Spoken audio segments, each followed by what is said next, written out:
Again, Tony Mcgill speaks out about the chemistry between wife Caitiriona Balfe Sam Heughan. An unexpected invitation. Tony Mcgill, an Irish music producer, rarely had time to spare. But that day, in the bright sunshine of a Scottish summer afternoon, he sat quietly in his small wooden house in Inverness, sipping a glass of Laphroaig 10-year-old whiskey, when the phone rang.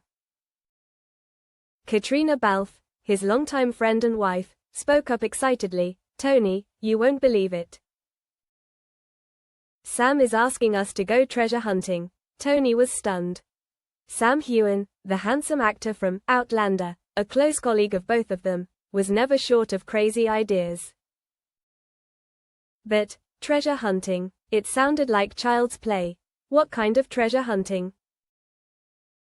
Really, Sam found an old diary in the shed.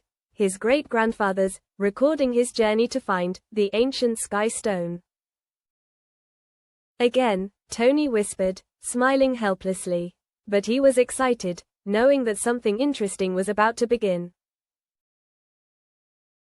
The Diary of Time. Sam's house was on a gentle hill, surrounded by pine trees and mist, the kind of house that could hide a secret for 100 years.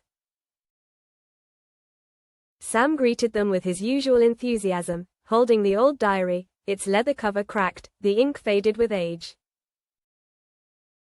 "Listen." Sam turned a page. September 12, 1884. "I found a map carved into a stone near Loch Corruisk. Apparently the sky stone really does exist, and it can change the course of time." Tony chuckled. "Change the course of time? Sam, are you planning a new movie?" Sam didn't answer, just winked and held out a piece of faded paper, an old map. Caitiriona took it, her eyes shining. "So, the adventure begins here. The first traces." They rented a retro campervan and headed for the Isle of Skye. The three friends drove along winding roads between mountains and sea, arguing about the map as they drove. "What does it say?" "Wailing stones," Caitiriona asked. "Fairy pools, maybe," Sam guessed. "Or an ancient quarry," Tony chimed in. They reached Loch Corruisk at dusk. The water was as smooth as a mirror, reflecting the orange sky. Tony bent over a large slab of rock near the water's edge, and his heart pounded. Etched into the rock were ancient Gaelic characters. "Sam, maybe your great-grandfather wasn't joking." Underground secrets. By flashlight, they found a small entrance behind the rock, leading down into a dark cave. The cold air from the ground made Tony shiver. Inside, charcoal drawings depicted a strange ritual, 3 figures standing around a glowing stone.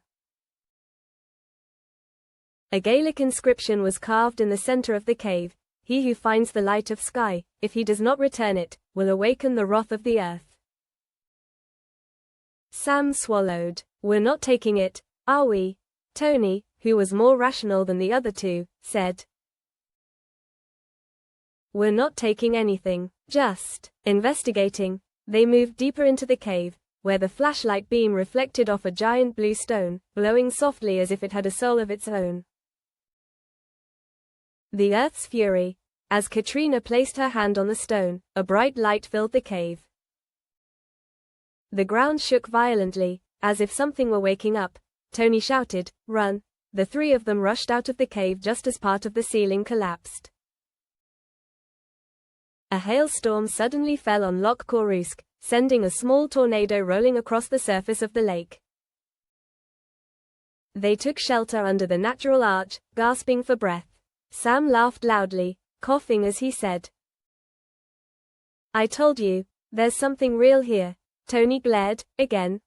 "Every time we go out, we have to run away from disaster." The truth behind the legend.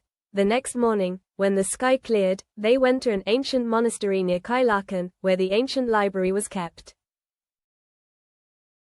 An old nun named Moira helped them research the sky stone. She said, "It's not magic. It's a special kind of quartz. It reacts to body heat and light. The ancients believed it could see the future because the light changes with human emotions. Tony sighed in relief. So there's no magic? Moira smiled. Magic is in how you believe in magic. The last drink. That night, in a small pub on the Isle of Skye, the three of them clinked the glasses, their faces still muddy but smiling.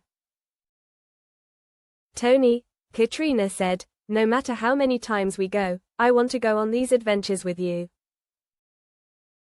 Sam interrupted, and with me.